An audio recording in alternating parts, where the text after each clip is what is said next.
اتدلع، خلوني اتغنج. يعني شو بدي اخبركن، مش سايعتني الدنيا من فرحتي. خلوني احضر انا وياكن هيدا الفيديو ونرجع لتشوفوا ليه انا مبسوطة هالقد. أنا قلت لكم قبل بمرة اللي بيعلق بلساني الله يعينه. تفضلوا شوفوا هيدا الكومنت.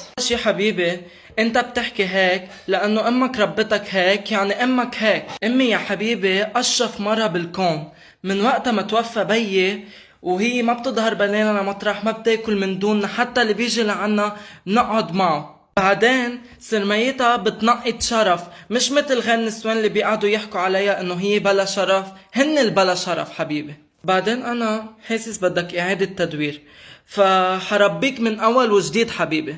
تعال لقلك اللي بتشتغل ليل نهار حبيبي لتأمن احتياجات ولادها وما يعوزوا حدا، وواقفة على اجريها لوحدها، هيدي اشرف ام بالكون. وبعدين الام اللي بتضهر ولادها وبتجيبهم، واللي بتشيل اللقمة من تمها لتطعميهم وتخليهم يشبعوا، واللي بتاكل اخر واحد من الطنجرة، هيدي ام طاهرة. الله فيك تتخطى انت وامك هيدي البهدلة ونعيما. اول شي بدي اشكر الشاب اللي كتب هيدا التعليق، مع كل وساخته هيدا التعليق، مع كل قيمته عندي. يعني انا لو ما هيدا الشاب فات وكتب هيدا الشي ما كنت رح اعرف انه ابني هالقد انا بعنيله، هالقد شايف تعبي، هالقد شايف وحاسس بامه.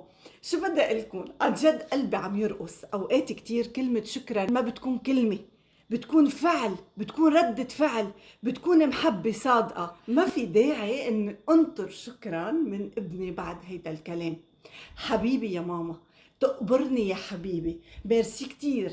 اول شي انا ما بهمني هو شو حكى، اخر همي انا بهمني انت شو حكيت، انت قدي شايف حالك فيي، قدي حاسس بتعبي، قدي عايش معي. وبدي اقلكن شي، مش معقول ام او بي يقدروا يحببوا اولادهم فيهم بالقوه. يعني اوقات كتير بتلاقوا ام ممكن تضغط على اولادها مره او اثنين او ثلاثه انه احكوا هيك او اعملوا هيك، بس بدها تطلع تلقائيه من الاولاد بيكونوا عن جد معلقين فيها. وياما في اولاد ما بحبوا اهاليهم، ياما في اولاد بعيبوا اهاليهم كان بنجاحاتهم، اوقات كتير بيسقطوا لحتى يكسروا راس اهلهم، ما بيعرفوا يتعاملوا معهم، ناقصين عليهم، بضلوا يعلقوا سوا.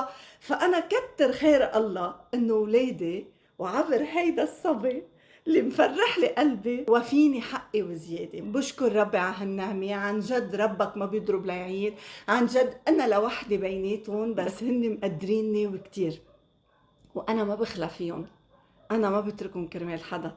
عن جد انتو اولويه بحياتي، انتو حياتي، انتو نفسي وروحي وكل دنيتي يا ماما، بحبكن.